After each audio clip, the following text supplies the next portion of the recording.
Bonjour les amis Sagittaires, bienvenue sur votre tirage. Donc c'est pour la pleine lune du 14 mars, on va voir les messages pour votre signe.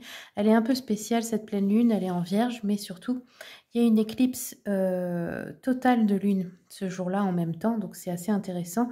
Je vous conseille d'aller voir les vidéos des astrologues qui vous expliqueront bien mieux que moi.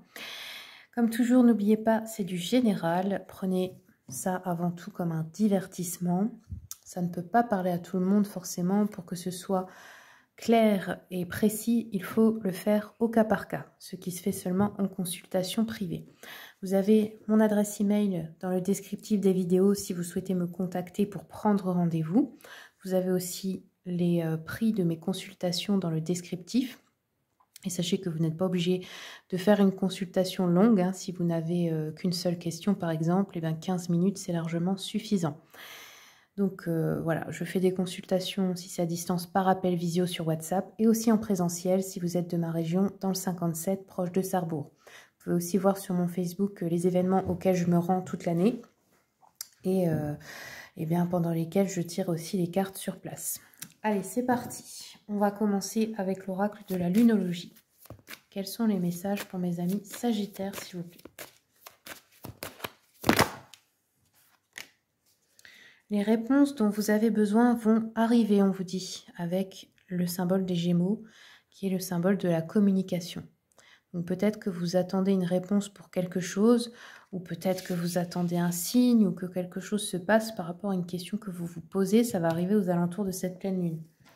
Allez, je regarde avec l'oracle de la protection magique. Qu'est-ce qui vous est conseillé? Alors, on a eu Dana. Regardez avec le symbole celtique ici. Je vais vous lire rapidement le petit rituel. Alors, les mots-clés: bienveillance, renaissance, lumière. La symbolique: Dana est une déesse liée à l'énergie de l'eau. On l'associe d'ailleurs aux eaux primordiales. Elle nous aide donc à écouter les émotions qui circulent en nous.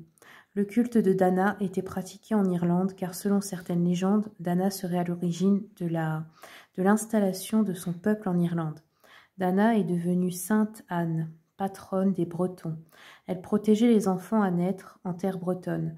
On célèbre Dana au moment du sabbat d'Imbolc, le 1er février. Cette célébration annonce la renaissance, la transformation ainsi que le retour de la lumière.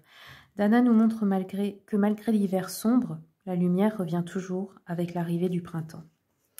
Elle nous pousse à libérer notre puissance. Elle nous indique que derrière chaque roi se cache une grande reine qui porte la vie. De sa lumière, Dana nous éclaire. Elle nous révèle que notre puissance est source d'amour. Si vous voulez travailler avec son énergie, elle apporte l'équilibre dont vous avez besoin. Elle vous rappelle que votre corps est fait de 4 points d'ancrage, grâce auxquels vous trouvez l'équilibre, les 2 pieds sur terre et les 2 mains tendues vers le ciel pour recevoir la lumière et être ancré sur la terre. Dana est issue d'un mot ancien d'origine gaélique qui signifie bienfaitrice. Elle symbolise la fertilité, elle est également associée à l'harmonie en toutes choses. La carte de Dana vous rappelle de ne pas laisser votre lumière s'éteindre. Elle vous invite à briller de votre plus belle étincelle. Imprégnez-vous de sa douceur pour renouer avec la reine ou le roi qui vit en vous. Par son énergie de renaissance, elle vous guide afin d'embrasser votre âme, en laissant votre créativité s'exprimer. Elle vous soutient par sa lumière. Soyez à l'écoute du souffle de vie qui se manifeste à l'intérieur de votre cœur. Ok. Alors, je continue avec le tarot. Qu'est-ce qu'on a d'autre pour les Sagittaires? Avec l'étoile, on voit qu'il y a quelque chose que vous espérez là très fortement. Un souhait qui pourrait se réaliser. On a aussi, alors ça peut être une rencontre, ça peut être un rendez-vous amoureux, ça peut être aussi un rendez-vous si vous êtes en couple, un moment partagé à 2 avec le 2 de coupe. Le 7 d'épée nous parle d'avoir envie de s'extraire d'une situation délicate. Et l'as d'épée nous parle de nouvelles idées pour y arriver justement. Alors je continue avec l'oracle des miroirs. Vous avez peut-être un souhait par rapport à une femme ici. On peut aussi passer des moments, du temps avec sa famille également. Ou rencontrer quelqu'un dans le cadre d'une fête de famille, pourquoi pas. Ou avoir envie de fonder sa famille. Ensuite,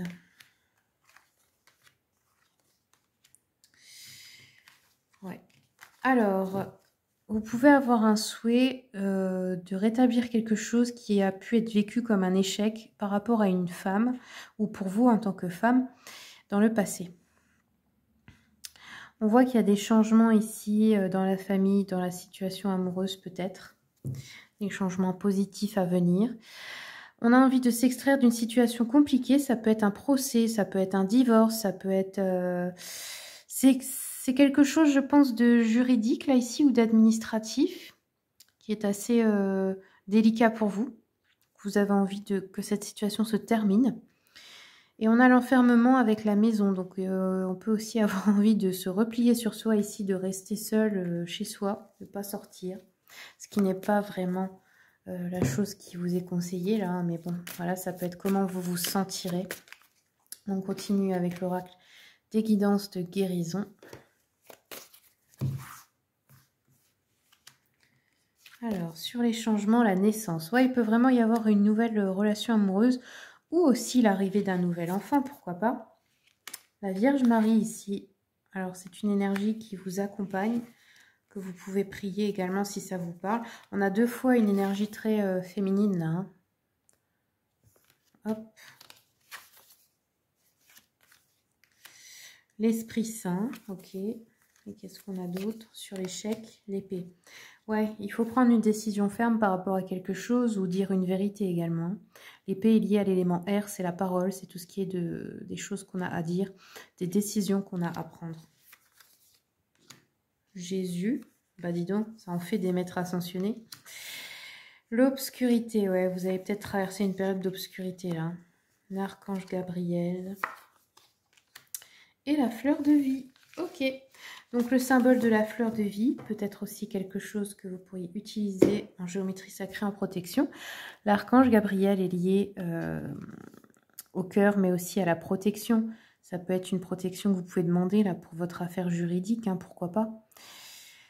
On dirait qu'il y a une protection, que vous êtes protégé mais que vous avez peut-être peur ou que, enfin, peut-être vous avez eu l'impression de vivre une injustice aussi, hein. Ouais. Là, je pense que vous allez sortir de l'obscurité. Pour les célibataires, il pourrait vraiment y avoir une rencontre qui arrive. Hein. Et pour les autres, ça peut être des changements positifs dans votre couple actuel. Ok. Ça peut être aussi le soutien d'une famille. Allez, je continue avec l'oracle du soleil. Quels sont les événements pour les sagittaires? Wow, c'était rapide. Quels sont les événements pour les sagittaires? Tac. Ok. Alors, on a eu la polyvalence. Donc, cette carte, donc c'est soleil en... Ah, ça m'a échappé, pardon. En gémeaux. Elle peut nous parler d'avoir besoin de se couper en quatre parce qu'on a plein de choses à faire. Ou de faire plusieurs activités à la fois. C'est-à-dire, vous êtes un peu... comment on appelle ça? Multipotentiel. Moi, je sais que je suis comme ça. Donc, je m'ennuie très vite. Donc, j'ai besoin de faire plein de trucs. Par exemple, je fais mes vidéos, mais je fais aussi mes consultations, mais je fais aussi des marchés, mais je fais aussi une chambre d'hôte. Enfin, vous voyez, j'ai...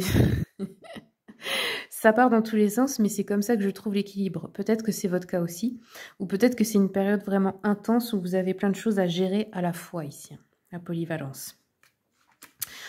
Ensuite, on a eu la séduction avec Jupiter en poisson. Donc, comme je vous ai dit, hein, il y a soit vous essayez de reconquérir quelqu'un, soit quelqu'un vous invite à un rendez-vous galant. Enfin, il y a quelque chose là, ici. Hein. Ok. Ben voilà, les amis Sagittaires, c'est tout ce que j'ai pour vous. Je vous remercie pour votre écoute. Merci pour votre soutien pour la chaîne, les commentaires, les partages, les likes, les abonnements. Et puis, bien, comme toujours, je vous souhaite le meilleur et je vous dis à bientôt pour les prochaines vidéos.